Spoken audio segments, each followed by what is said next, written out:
அக்கா என்ன பண்ணிட்டு இருக்கீங்க?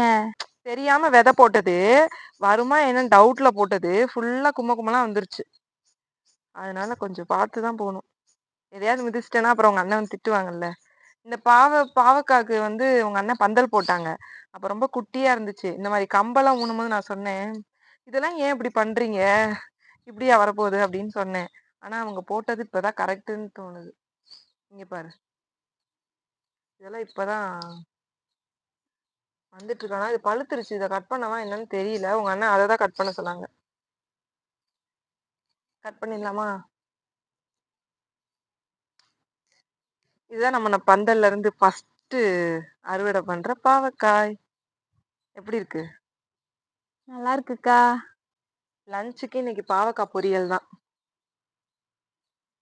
இன்னும் நிறைய கம்மின்னு சொன்னாங்க உங்க அண்ணன், ரொம்ப கம்மி அப்படின்னாங்க. காய்கறி வேஸ்ட், அப்புறம் இந்த ஃப்ரூட்ஸ் அதோட வேஸ்ட் மட்டும் தான் நம்ம போட்டிருக்கோம்.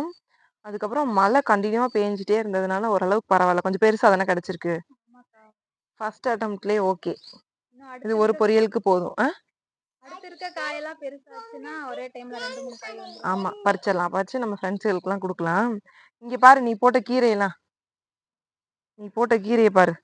பச்சை மிளகாலாம் எங்க அம்மா போட்டது. நீ போட்ட கீரையை பாரு, இந்த பக்கம் வா. இங்க பாரு, வெந்தய கீரை கும்மலா போட்டிருக்கு பாரு. இதெல்லாம் கடலை ட்ரையலுக்காக போட்டோம். ஆனா வந்துருச்சு. பார்க்கலாம், கடலை வைக்குதா என்னன்னு பார்க்கலாம்.